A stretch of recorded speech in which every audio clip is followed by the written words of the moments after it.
بسم اللہ الرحمن الرحیم. In the name of Allah, the Beneficent, the Merciful. الحمد لله وكفى وسلام على عباده الذين اصطفى. أما بعد، فقد قال الله تبارك وتعالى في القرآن المجيد والفرقان الحميد: أعوذ بالله من الشيطان الرجيم، بسم الله الرحمن الرحيم. ثم لتسألن يومئذ عن النعيم. وقال النبي صلى الله عليه وسلم: لا تزول قدم ابن آدم يوم القيامة من عند ربه حتى يسأل عن خمس: عن عمره فيما أفناه، وعن شبابه فيما أبلاه، وعن ماله من أين اكتسبه وفيما أنفقه، وماذا عمل فيما علم. صدق الله العظيم وصدق رسوله النبي الكريم، ونحن على ذلك من الشاهدين والشاكرين. محترم حضرات، اللہ تبارک و تعالی نے ہمیں بے شمار نعمتوں سے نوازا ہے، اتنی نعمتیں کہ ہم ان کا شمار بھی نہیں کر سکتے، اور قیامت کے دن ہمیں ایک ایک نعمت کا جواب دینا پڑے گا. اللہ تعالیٰ قرآن پاک میں فرماتے ہیں: ثم لتسألن یومئذ عن النعیم. اے لوگو، تم سب سے ضرور بالضرور نعمتوں کے بارے میں سوال کیا جائے گا. ترمذی شریف کی روایت ہے، حضور اکرم صلی اللہ علیہ وسلم کا ارشاد ہے کہ لا تزول قدم ابن آدم یوم القیامہ من عند ربہ حتی یسأل عن خمس. کوئی بھی شخص قیامت کے دن اپنی جگہ سے اس وقت تک ہل نہیں پائے گا جب تک کہ وہ پانچ باتوں کا جواب نہ دے دے. سب سے پہلی بات، عن عمرہ فیما افناہ، کہ عمر کہاں گزاری. دوسری، عن شبابہ فیما ابلاہ، جوانی کہاں کھپائی. وعن مالہ من این اکتسب، تیسری، مال کہاں سے کمایا. وفیما انفق، چوتھی بات کہ مال کہاں پہ خرچ کیا. پانچویں بات، ماذا عمل فیما علم، اپنے علم پر کہاں تک عمل کیا. بزرگوں، ان 5 باتوں کا ہمیں ہر حال میں جواب دینا پڑے گا. سب سے پہلا سوال کہ بتاؤ تم نے اپنی عمر کہاں لگائی. یہ نہیں ہوگا کہ ہم کہہ دیں کہ صاحب میں تو بہت پکا نمازی تھا، بہت پکا روزے دار تھا، میں نے تو کوئی گناہ ہی نہیں کیا. کیونکہ اللہ کی طرف سے زبردست نگرانی مسلسل جاری ہے، ایسی نگرانی کہ ہم اس کا تصور بھی نہیں کر سکتے. آدمی کسی سے چھپ سکتا ہے، نام بدل کر کے رہ سکتا ہے، اپنے چہرے کی سرجری کرا کے حیت بدل سکتا ہے، اپنے جیسے لوگوں کو دھوکہ دے سکتا ہے، لیکن اللہ کو کوئی دھوکہ نہیں دے سکتا. اللہ کو سب کچھ پتہ ہے. مزید یہ کہ اس نے نگرانی کے لیے ہر انسان پر 4 فرشتے مقرر کر رکھے ہیں جو اس کا ایک ریکارڈ تیار کر رہے ہیں، 2 دن کے 2 رات کے، اور ایک ایک بات ان فرشتوں کے علم میں ہے اور وہ سب لکھ رہے ہیں. مثلا آنکھوں سے ہم نے کیا دیکھا، کانوں سے ہم نے کیا کیا سنا، زبان سے ہم نے کیا کیا بولا، کس کو گالی دی، کس کی غیبت کی، کس پر بہتان باندھا. الغرض اچھی بری ہر بات فرشتوں کے علم میں رہتی ہے اور وہ اسے نوٹ کرتے رہتے ہیں. جب قیامت میں انسان کی عمر کے بارے میں سوال ہوگا تو اس کا پورا جواب پہلے ہی سے اعمال نامے میں موجود ہوگا. اسی لیے ہر آدمی کو اپنا نامہ اعمال اچھا بنانے کی فکر کرنی چاہیے، نامہ اعمال کو خراب ہونے سے بچانے کا اہتمام کرنا چاہیے. اگر نفس یا شیطان کے اثر سے کوئی غلطی ہو جائے تو جب تک توبہ نہ کر لے ہمیں چین نہیں آنا چاہیے۔ ایک روایت میں ہے کہ آپ صلی اللہ علیہ وسلم نے فرمایا مومن اور منافق کی مثال ایسی ہے کہ مومن سے اگر گناہ ہو جاتا ہے تو اس پر ایسا بوجھ ہوتا ہے کہ جیسے کہ اس پر پہاڑ رکھ دیا گیا ہو، اور منافق ایسا محسوس کرتا ہے جیسے کہ ناک پر مکھی بیٹھی ہو اور اسے ہٹا دیا ہو۔ تو مومن وہ ہے جو گناہ کو بہت بھاری محسوس کرے، جب تک توبہ نہ کر لے اور اس بوجھ سے اپنے آپ کو آزاد نہ کرا لے اسے چین نہ آئے۔ بہرحال یہ عرض کی جا رہی ہے کہ ہم سے آخرت میں اس عمر کے بارے میں سوال ہوگا، جس کے ضمن میں ہمارے تمام عقائد، اعمال، کردار، معاملات، معاشرت سب کے متعلق سوال کیا جائے گا کہ زندگی کے ان شعبوں میں شریعت کی تم نے پاسداری کی کہ نہیں کی۔ لہٰذا ہمیں ان سب کو درست کرنا چاہیے، ابھی درست کرنے کا موقع ہے۔ پھر سوال ہوگا وعن شبابہ فیما ابلا، یہ بتاؤ کہ تم نے جوانی کہاں کھپائی؟ ہم نے تمہیں جوانی دی تھی، طاقت دی تھی، قوت دی تھی، حوصلہ دیا تھا، امنگیں دی تھیں، صلاحیت دی تھی، تم نے ان سب کو کہاں لگایا؟ بزرگوں جواب دینا پڑے گا۔ آج جوانے سمجھتا ہے کہ جوانی کا زمانہ تو میرے کھیل کود کا زمانہ ہے، ابھی موج مستی کر لیں، جب بڑی عمر ہوگی تب توبہ کر لیں گے۔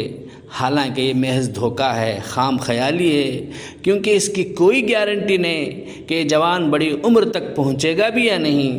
اس لیے ہر جوان کو اپنی جوانی اللہ کی خوشندی ہی میں گزارنی چاہیے، کیونکہ جو آدمی جوانی اچھی طرح گزارے گا وہ یقیناً اللہ کا محبوب بندہ اور مقبول بندہ بن جائے گا۔ حضور اکرم صلی اللہ علیہ وسلم کا ارشاد ہے کہ 7 آدمیوں کو اللہ تعالیٰ عرش کے سائے میں جگہ عطا کریں گے، گویا کہ میدان حشر میں ان کو خصوصی اعزاز سے نوازا جائے گا۔ ان میں سے ایک وہ جوان ہے جس کی جوانی اللہ کی عبادت میں پروان چڑھی ہو۔ شاب نشأ فی عبادت اللہ سے ڈر کر جس نے جوانی گزار دی، اللہ کے خوف کے ساتھ جوانی گزاری، اپنے جذبات پر کنٹرول کر کے جوانی گزاری، اللہ کے فرائض کو ادا کرتے ہوئے جوانی گزاری، اللہ کی نافرمانی سے بچ کر جوانی گزاری، ایسے لوگوں کے لیے میدان حشر میں اعلان ہوگا کہ ایسے جوان کھڑے ہو جائیں، ان کے لیے عرش خداوندی کے سائے میں مخصوص نشستیں تیار کی جائیں۔ تو بزرگوں ہمیں اپنے کو ایسے ہی خوش نصیب جوانوں میں شامل کرنا چاہیے، اپنے بچوں اور بچیوں کا اور نسلوں کا ایسا ذہن بنانا ہے کہ ان کی جوانی صاف ستھری، پاکیزہ، صاف شفاف، اچھے لوگوں کی طرح، اچھے انسانوں کی طرح، صحابہ کرام اور اولیاء اعظام کی طرح گزرے۔ اس کا ہمیں اہتمام کرنا ہے، اگر نہیں کریں گے تو پھر نقصان اٹھانا پڑے گا۔ پھر سوال ہوگا ان مالہ من این اکتسب، مال کہاں سے کمایا؟ بزرگوں محض مال کمانا کمال نہیں ہے، بلکہ حلال کمانا یہ کمال ہے۔ آج بہت سے لوگوں کا ذہن یہ ہے کہ بس پیسہ آنا چاہیے، سود سے آئے، رشوت سے آئے، جوے سے آئے، سٹے سے آئے، حرام طریقے سے آئے یا حلال طریقے سے آئے، حق طریقے سے آئے یا ناحق طریقے سے آئے، کوئی پرواہ نہیں۔ حالانکہ اللہ کے دربار میں ایک ایک پائی کا حساب دینا پڑے گا۔ اگر کوئی کسی کی ناحق زمین غصب کر لے تو اس کے بارے میں نبی کریم صلی اللہ علیہ وسلم نے تنبیہ فرمائی، من اخذ شبرا من الارض ظلما فانه يطوقه يوم القیامة من 7 ارضین، یعنی اگر کسی نے ایک بالش زمین بھی ناحق کسی کی دبا لی تو قیامت کے دن 7 زمینوں سے وہ جگہ نکال کر اس کے گلے میں توق بنا کر ڈال دی جائے گی۔ سود کے بارے میں اللہ نے فرمایا یمحق اللہ الربا ویربی الصدقات، اللہ تعالیٰ سود کو مٹاتے ہیں اور صدقات میں اضافہ فرماتے ہیں۔